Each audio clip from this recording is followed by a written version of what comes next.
नमस्कार. मी श्री प्रमोदजी सस्ते, संपादक प्रगती चळवळ. महाराष्ट्राच्या राजकारणात सध्या एक असा विषय आहे ज्याकडे संपूर्ण महाराष्ट्राचे लक्ष लागले आहे. तो विषय म्हणजे मराठा आरक्षण.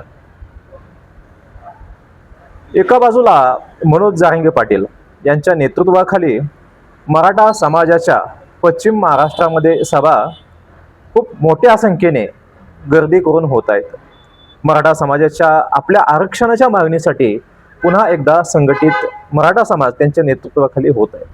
दुसऱ्या बाजूला ओबीसी समाजामध्येही मोठी अस्वस्थता दिसत आहे. काही ओबीसी घटकांच्या मनात प्रश्न आहे, मराठा समाजातील मोठ्या संख्येने लोकांना कुणबी प्रमाणपत्रे मिळाली तर आमच्या आरक्षणाच्या वाट्यावर परिणाम होईल का? आणि त्याच वेळी तिसरा आणि अत्यंत महत्त्वाचा मुद्दा समोर येतोय.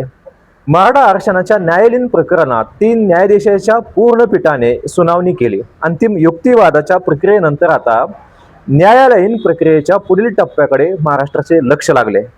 पण याच काळात न्यायमूर्ती रवींद्र घुगे यांच्या संभाव्य बदलीची बातमी समोर आली आहे. त्यामुळे स्वाभाविकच प्रश्न निर्माण होतो, सुनावणीच्या या महत्त्वाच्या टप्प्यावर न्यायालयीन बदल्यांमुळे प्रक्रियेवर काय परिणाम होणार?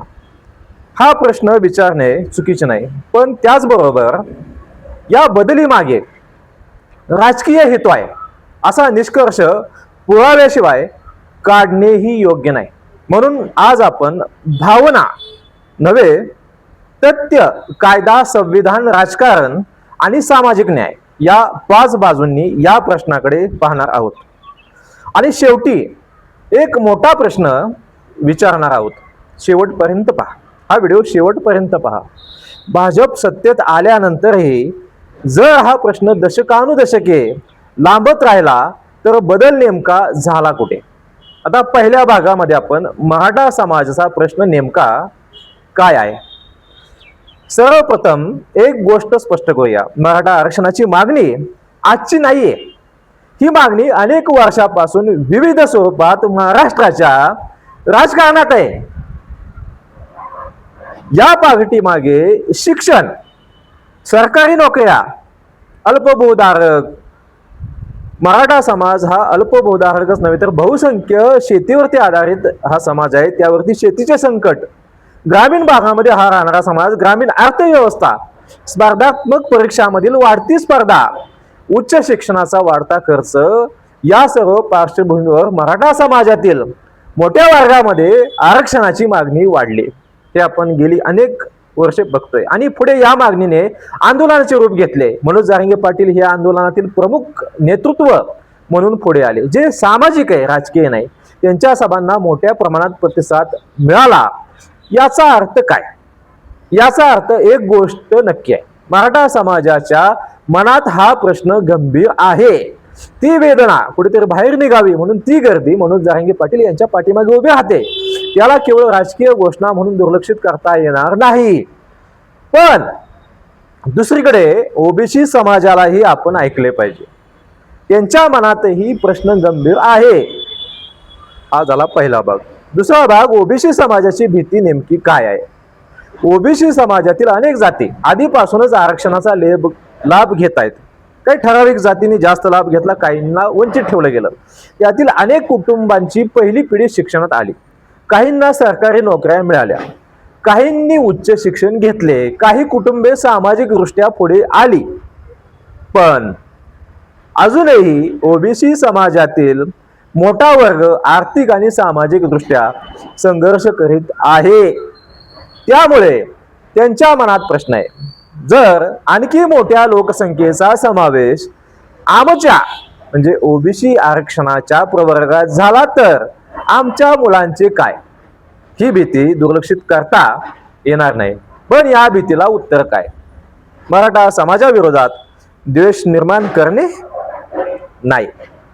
उत्तर आहे, कायदा स्पष्ट करा, आकडेवारी सार्वजनिक करा, कुणबी प्रमाणपत्राची प्रक्रिया पारदर्शक करा. जे मराठा समाजातले काही ठराविक अभ्यासक आहेत ते करतायत. राजेंद्र कोंढरेंचं नाव प्रामुख्याने याच्यामध्ये येतं. पात्र आणि अपात्र यांच्यात स्पष्ट फरक करा. आणि सर्वात महत्वाचे ओबीसी समाजाला अधिकृत माहिती द्या. हा झाला दुसरा भाग.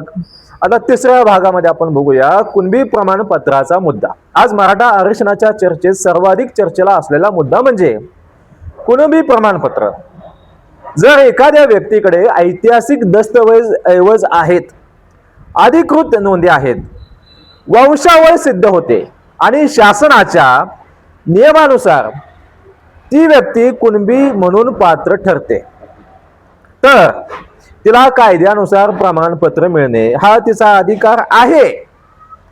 पण त्याच वेळी त्याच्याकडे पात्रतेचा पुरावा नाही, म्हणजे ज्याच्याकडे पात्रतेचा पुरावा नाही त्याला केवळ राजकीय दबावामुळे प्रमाणपत्र मिळू नये. दोन्ही गोष्टी एकाच वेळी शक्य आहेत. म्हणून सरकारने भावनिक वातावरणाऐवजी दस्तऐवजाधारित व्यवस्था उभी केली पाहिजे. 2026 मध्ये शासनाच्या अहवालानुसार राज्यात कुणबी प्रमाणपत्रांच्या वितरणाची संख्या मोठी असल्याचे समोर आले आहे. काही अहवालामध्ये 12 लाखाहून अधिक प्रमाणपत्राचा उल्लेख आहे, तर मराठवाड्यात 2.88 लाख प्रमाणपत्रे वितरित झाल्याचे स्वतंत्र वृत्त प्रसिद्ध झाले आहे. म्हणून प्रश्न असा नाही की इतकी प्रमाणपत्रे का दिली, प्रश्न असा आहे की कोणत्या दस्तऐवजांच्या आधारे दिली. आणि दुसरा प्रश्न, त्या प्रक्रियेची पडताळणी किती पारदर्शक आहे हे सरकारने स्पष्ट केले पाहिजे. मोठ्या प्रमाणावरती जर आपण प्रमाणपत्र वितरित केली तर ती कशी केली. हा झाला तिसरा भाग. भाग चौथा, एसीबीसी आणि 50% मर्यादा. आता येऊया मूळ कायदेशीर प्रश्नाकडे. मराठा आरक्षणाचा इतिहास समजून घेताना 2018चा एसीबीसी कायदा आणि 2021 मधील सर्वोच्च न्यायालयाचा निर्णय अत्यंत महत्वाचा आहे. 2018 मध्ये महाराष्ट्राने मराठा समाजासाठी स्वतंत्र एसीबीसी आरक्षण दिलं. 2018 मध्ये मुंबई उच्च न्यायालयाने त्या कायद्याची वैधता कायम ठेवली, मात्र आरक्षणाचे प्रमाण कमी केले. पुढे हे प्रकरण सर्वोच्च न्यायालयात गेले. 2021 मध्ये सर्वोच्च न्यायालयाच्या घटनापीठाने तो कायदा रद्द केला. न्यायालयाने 50% आरक्षणाच्या मर्यादेच्या आणि ती ओलांडण्यासाठी आवश्यक असलेल्या अपवादात्मक परिस्थितीचा मुद्दा तपासला. न्यायालयाने मराठा आरक्षणाची अशी अपवादात्मक परिस्थिती सिद्ध झालेली नाही असे बहुमताने मानले. म्हणून आजचा प्रश्न फक्त राजकीय नाही, तो घटनात्मक आहे, कायदेशीर आहे आणि न्यायालयीन कसोटीशी जोडलेला आहे. आता चौथ्या भागामध्ये आपण हे बघितलं. पाचव्या भागामध्ये 2024च्या नव्या एसीबीसी कायद्याचा प्रश्न. नवीन कायदा तयार झाला 2024 मध्ये. महाराष्ट्राने पुन्हा एकदा मराठा समाजासाठी स्वतंत्र एसीबीसी आरक्षणाचा कायदा केला. यामध्ये 10% आरक्षणाची तरतूद करण्यात आली. या कायद्यालाही न्यायालयात आव्हान देण्यात आले आणि त्याची घटनात्मक वैधता तपासली जात आहे. अजून ते न्यायालयीन प्रक्रियेत विषय आहे. म्हणून आज आपण एक गोष्ट समजून घेतली पाहिजे, सरकारने कायदा करणे ही पहिली पायरी आहे. कायदा करणे म्हणजे संपूर्ण समाजाला लाभ झाला असा अर्थ नाही, पण तो कायदा न्यायालयीन कसोटीवर टिकणे ही दुसरी आणि अंतिम महत्वाची पायरी आहे. म्हणून मराठा समाजाला अशी अवस्था हवी जी केवळ सरकारच्या घोषणेवर अवलंबून नसेल, तर संविधानिक आणि न्यायालयीन कसोटीवर टिकेल. आता हे पाचव्या भागात आपण ह्या गोष्टी बघितल्या. सहाव्या भागाकडे आपण जातोय. 3 न्यायाधीशांचे पूर्ण पीठ का महत्वाचे. आता आपण आजच्या सर्वात महत्वाच्या मुद्द्याकडे येऊ. 3 न्यायाधीशांचे पूर्ण पीठ. ज्या बातम्या आपण मागच्या 1-2-3 दिवसांमध्ये पाहिल्या. मुंबई उच्च न्यायालयात मराठा आरक्षणासंबंधीच्या प्रकरणावर 3 न्यायाधीशांच्या विशेष पूर्णपीठासमोर सुनावणी झाली, जी अंतिम टप्प्यात होती. या पीठात न्यायमूर्ती रवींद्र गुगे, न्यायमूर्ती निजामुद्दीन जमादार आणि न्यायमूर्ती संदीप मारणे यांचा समावेश होता. पीठाने अंतिम युक्तिवादासाठी विशेष बैठका घेण्याची व्यवस्था केली होती. आता हे महत्वाचे काय, कारण हा साधा प्रशासकीय नियम नाही. हा प्रश्न आहे, राज्य सरकारचा कायदा संविधानाशी सुसंगत आहे का. क्रॉस व्हेरिफिकेशन महत्वाचं आहे. मराठा समाजाला स्वतंत्र आरक्षण देण्याचा कायदेशीर आधार पुरेसा आहे का, हे न्यायालयीन प्रक्रियेचा भाग आहे.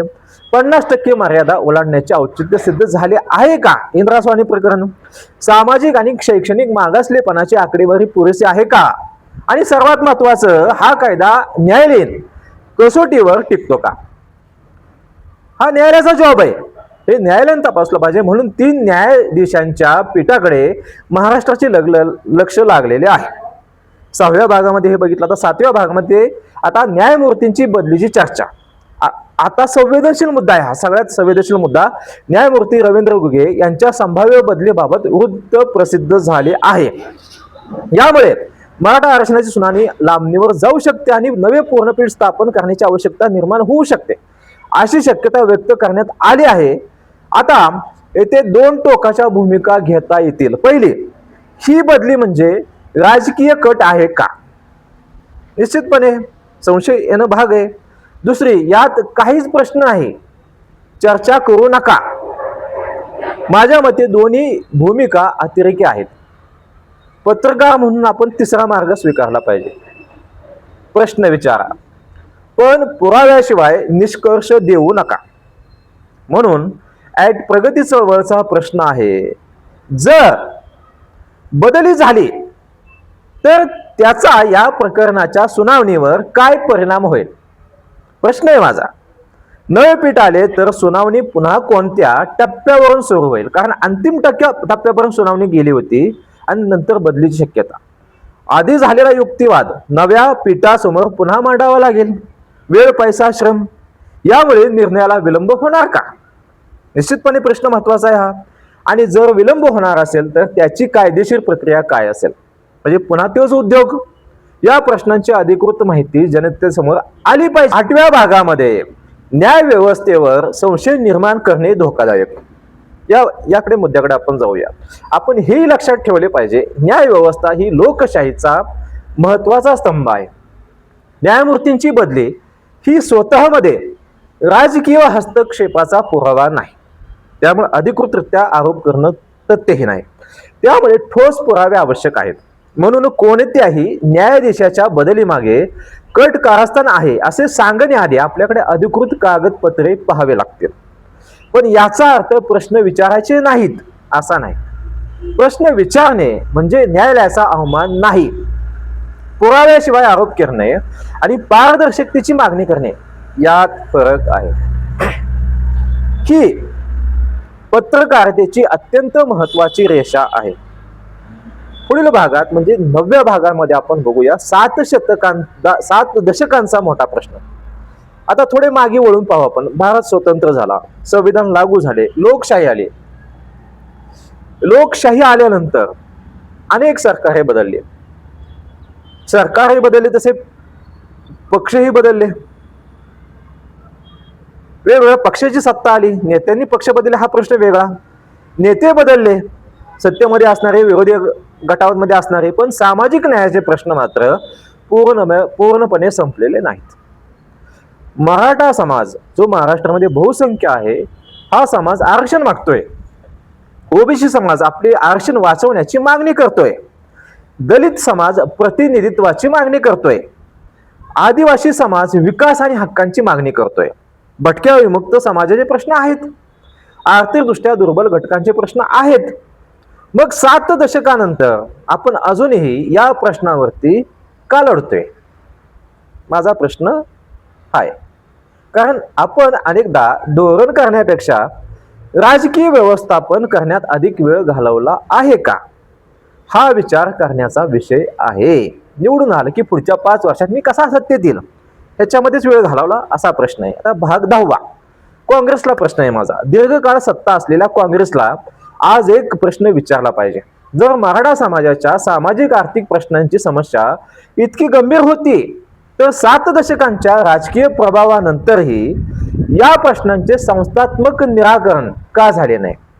कारण तुम्ही सत्तेत होता, आरक्षणाचा विषय निवडणुकीत का परत येतो? सामाजिक मागासलेपणाची अद्याप माहिती का उपलब्ध होत नाही? सरकारी सेवांमधील प्रतिनिधित्वांचे सातत्यपूर्ण मूल्यमापन का झाले नाही?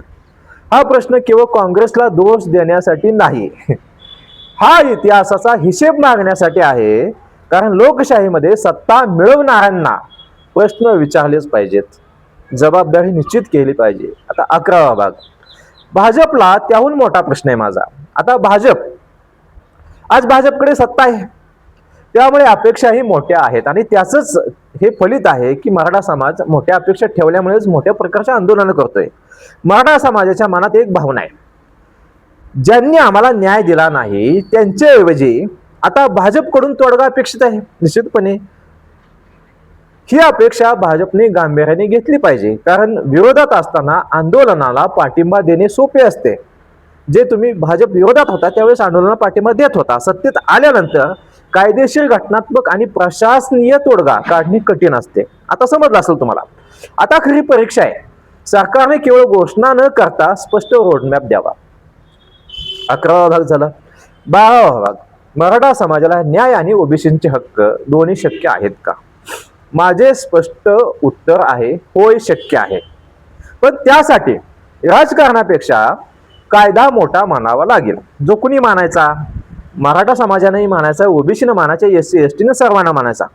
मराठा समाजातील जी व्यक्ती कायद्यानुसार कुणबी म्हणून पात्र आहे तिला तिचा अधिकार मिळाला पाहिजे. तो मिळतोय ऑलरेडी. ज्या ओबीसी व्यक्तींचा विद्यमान आरक्षणाचा कायदेशीर अधिकार आहे तो सुरक्षित राहायला पाहिजेच. ज्या व्यक्तीला प्रमाणपत्र देण्याची पात्रता नाही तिला प्रमाणपत्र मिळता कामा नये.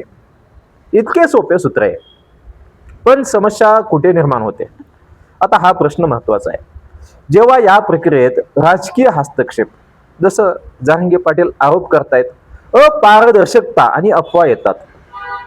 काय ते सोशल मीडियावरती बरंच काय काय झालं तो विषय.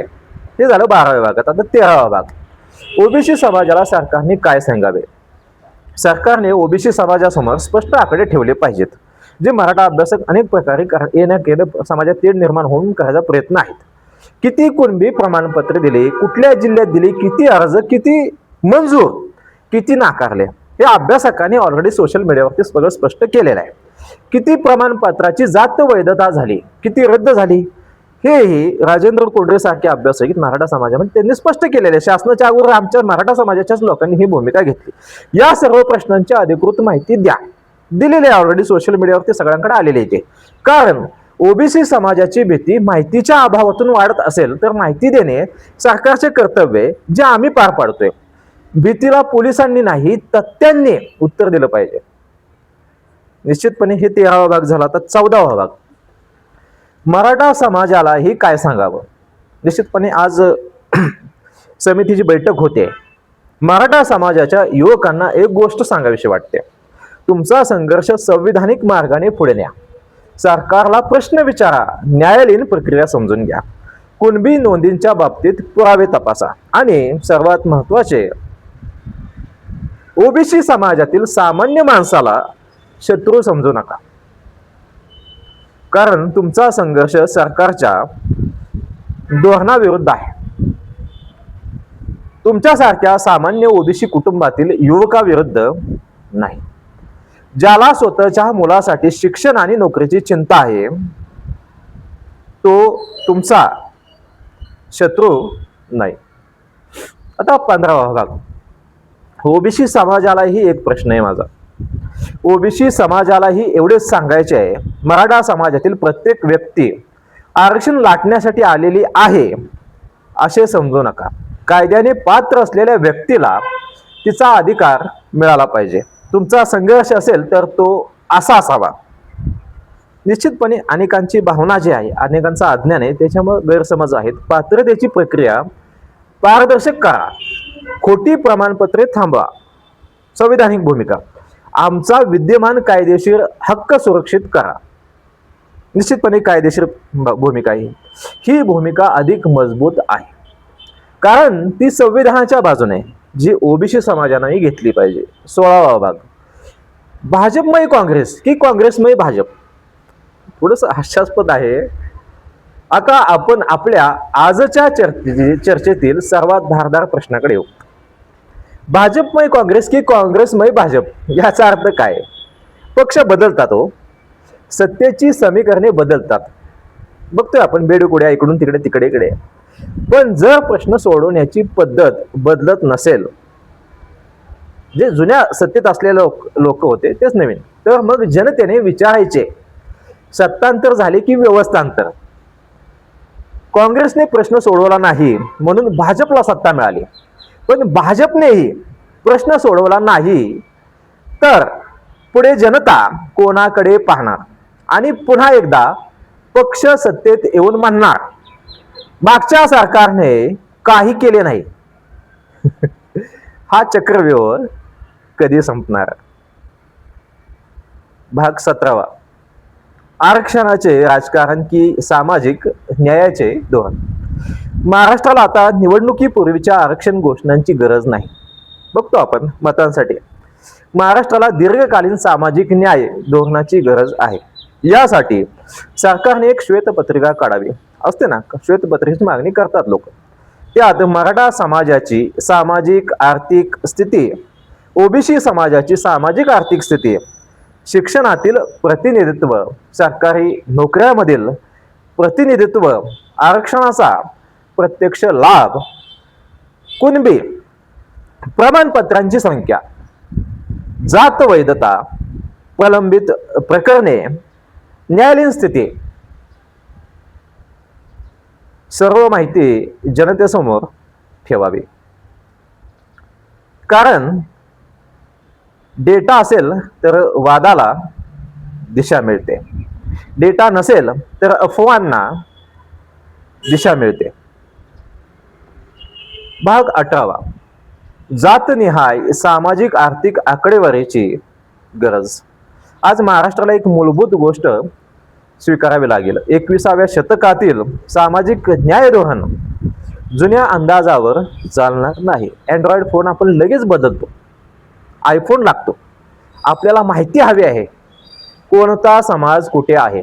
म्हणजे सरकारकडे अपडेटपणा नसल्यामुळे कोणता समाज कुठे हे माहीत नाही, शिक्षण किती हे माहीत नाही कोणाचं, नोकरीत किती कोण कुठं कसं आहे, उच्च शिक्षणात किती, आर्थिकदृष्ट्या किती मागे कोण कसं कुठं, आरक्षणाचा लाभ कोणाला झाला, कसा झाला, कुठे झाला, काय झाला, कोण अजूनही वंचित आहे, ही माहिती मिळाली तरच आपण वैज्ञानिक पद्धतीने आरक्षण धोरण करू शकतो.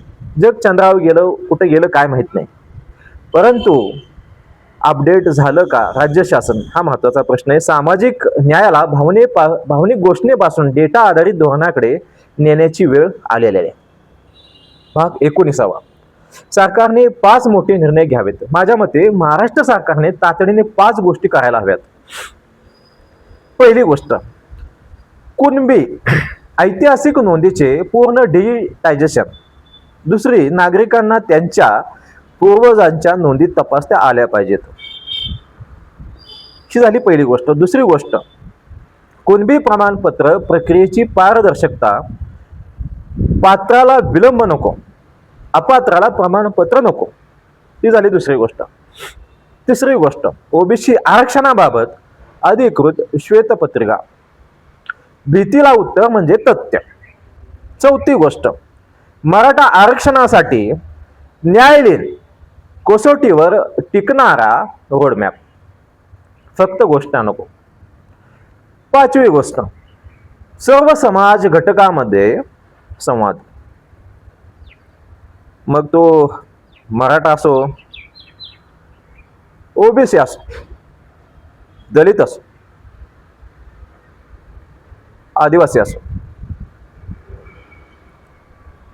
विमुक्त भटक्या जाती असो, आर्थिकदृष्ट्या दुर्बल असो, सर्वांना सोबत घेऊन सामाजिक न्यायाचा आराखडा तयार करा. भाग 20. न्यायालयीन प्रक्रियेबाबत पारदर्शकता का आवश्यक. न्यायालयीन प्रक्रियेबद्दल समाजात संशय निर्माण झाला तर तो धोकादायक असतो. म्हणून सरकारने न्यायालयीन प्रक्रियेत हस्तक्षेप करण्याऐवजी कायदेशीर बाजू मजबूत करावी. सर्व आकडे द्यावेत. फिराई गेल्यासारखं न्यायालयात जाऊ नका. सर्व कागदपत्र द्यावेत. टाइमपास करायसाठी आपण न्यायालयात जाऊ नका. आणि न्यायालयाचा निर्णय स्वीकारण्याची भूमिका स्पष्ट ठेवावी. सत्याला सामोरं जाण्याची तयारी राज्य शासनाने ठेवावी. न्यायालयाचा निर्णय आपल्या बाजूने आला तर स्वीकारायचा आणि विरोधात आला तर न्यायालयावरच प्रश्न उपस्थित करायचे, अशी भूमिका कोणत्याही समाजाने स्वीकारू नये. अंतिम निर्णय सर्वोच्च न्यायालयावरती विश्वास ठेवणं गरजेचं आहे. न्यायालय संविधानाचे रक्षण करणारी संस्था आहे. भाग 21. पण विलंबाचाही प्रश्न आहे. त्याच वेळी एक गोष्ट तितकीच खरी आहे, न्याय मिळण्यात जर विलंब झाला तर सामान्य माणसाचा विश्वास कमी होतो, अनेक वेळा होतो. मराठा समाजासाठी हा प्रश्न वर्षानुवर्षे चालला आहे आणि ही मोठी आंदोलनं जी होत आहेत, एवढी मोठी गर्दी जी येते ती ह्यामुळेच येते. ओबीसी समाजासाठीही त्यांच्या हक्काबाबत अनिश्चितता नको, म्हणून न्यायालयीन प्रक्रियेचा वेग, सातत्य आणि पारदर्शकता महत्वाची आहे. जर एखाद्या न्यायमूर्तीच्या बदलीमुळे पीठ बदलणार असेल तर त्याचा प्रक्रियेवर नेमका परिणाम काय होईल याची माहिती जनतेला मिळाली पाहिजे. हा संशयाचा प्रश्न नाही, हा संस्थात्मक स्पष्टतेचा प्रश्न आहे. 21व्या भागात आपण हे बघितलं. आता 22वा भाग, माध्यमांची जबाबदारी म्हणजे आमची जबाबदारी. या संपूर्ण प्रकरणात माध्यमांची जबाबदारी ही मोठी आहे. एक मतळा समाज पेटवू शकतो, TRP. एक अपूर्ण माहिती भीती निर्माण करू शकते, ध्रुवीकरण. एक चुकीचा दावा दोन समाजामध्ये तणाव निर्माण करू शकतो, पेटवापेटवी. म्हणून पत्रकारितेने काय करावे? तथ्य तपासता, अधिकृत कागदपत्रे पहा, न्यायालयीन आदेश वाचा, दोन्ही बाजू ऐका आणि सर्वात महत्वाचे, संशयाला संशय म्हणून मांडावे, सत्य म्हणून नाही. हीच पत्रकारितेची विश्वासार्हता आहे. 22वा भाग झाला. भाग 23वा, प्रगती चळवळची भूमिका स्पष्ट आहे. आम्हाला मराठा समाजाचा न्याय हवा. आम्हाला ओबीसी समाजाचा हक्कही सुरक्षित हवा. आम्हाला कोणत्याही समाजाविरुद्ध देश नको. आम्हाला राजकीय ध्रुवीकरण नको. आम्हाला अफवा नको. आम्हाला पारदर्शकता हवी. आम्हाला संविधानिक मार्ग हवा आणि सर्वात महत्वाचे, आम्हाला कायमस्वरूपी तोडगा हवा. 23वा भाग बघितला. पण आता 24वा भाग, सरकारला थेट प्रश्न आहे. म्हणून आज सरकारला काही थेट प्रश्न. त्यातला पहिला प्रश्न, मराठा आरक्षणाचा न्यायालयीन प्रश्न कायमस्वरूपी सोडवण्यासाठी सरकारचा अंतिम रोडमॅप काय? दुसरा प्रश्न, कुणबी प्रमाणपत्रांच्या प्रक्रियेबाबत जिल्हानिहाय अधिकृत आकडे सरकार सार्वजनिक करणार का? तिसरा प्रश्न, ओबीसी समाजाच्या आरक्षणावर कोणताही प्रतिकूल परिणाम होणार नाही याबाबत सरकारची स्पष्ट कायदेशीर भूमिका काय? चौथा प्रश्न, न्यायालयीन प्रक्रियेतील बदल्यामुळे सुनावणीवर परिणाम होणार असल्यास त्याची अधिकृत माहिती जनतेला कधी दिली जाणार? पाचवा प्रश्न, सामाजिक न्यायाच्या प्रश्नावर पक्षीय राजकारणापलीकडे सर्वपक्षीय धोरण तयार करण्याची तयारी सरकार दाखवणार का? भाग 25, अंतिम संदेश. मित्रांनो, आज महाराष्ट्र एका वळणावर उभा आहे. एक रस्ता आहे मराठा विरुद्ध ओबीसी. दुसरा रस्ता आहे मराठा आणि ओबीसी दोघांनाही संविधानिक न्याय. पहिल्या रस्त्यावर राजकारणाला भरपूर संधी आहे. दुसऱ्या रस्त्यावर सामाजिक न्यायाची संधी आहे. पहिल्या रस्त्यावर निवडणुका जिंकता येतील. दुसऱ्या रस्त्यावर इतिहास जिंकता येईल. म्हणून प्रश्न असा नाही कोणाचा आरक्षणातील हिस्सा जास्त. प्रश्न असा आहे कोणाला कायदेशीर आणि न्याय हक्क मिळतोय. प्रश्न असा नाही कोणता पक्ष जिंकला. प्रश्न असा आहे सामाजिक न्याय जिंकला का? महाराष्ट्रातील मराठा समाजाला आम्ही एवढेच म्हणू, तुमचा संघर्ष संविधानाच्या मार्गाने पुढे न्या. ओबीसी समाजाला म्हणू, तुमचे हक्क कायद्याच्या मार्गाने सुरक्षित करा. सरकारला म्हणू, दोन्ही समाजांना एकमेकासमोर उभे करण्यापेक्षा दोघांना न्याय देणारी व्यवस्था उभी करा. न्यायालयाला म्हणू, महाराष्ट्रातील लाखो नागरिकांची नजर तुमच्या निर्णयाकडे आहे. न्याय प्रक्रियेवरील विश्वास अबाधित राहणे हेच सर्वात महत्त्वाचे आहे. आणि राजकीय पक्षांना म्हणू, आरक्षणावर मतांचे राजकारण करू नका. कारण आरक्षण हा कोणाच्याही पक्षाचा विषय नाही. तो एका विद्यार्थ्याच्या भविष्याचा विषय आहे. एका बेरोजगार युवकाच्या स्वप्नाचा विषय आहे. एका शेतकरी कुटुंबाच्या पुढच्या पिढीचा विषय आहे. एका आई वडिलांच्या आशेचा विषय आहे. आणि म्हणून मराठा समाजाचा न्याय म्हणजे ओबीसींचा पराभव नाही. ओबीसींचे हक्क सुरक्षित राहणे म्हणजे मराठा समाजाचा पराभव नाही. दोन्ही समाजांना संविधानिक न्याय मिळणे हा महाराष्ट्राचा विजय आहे.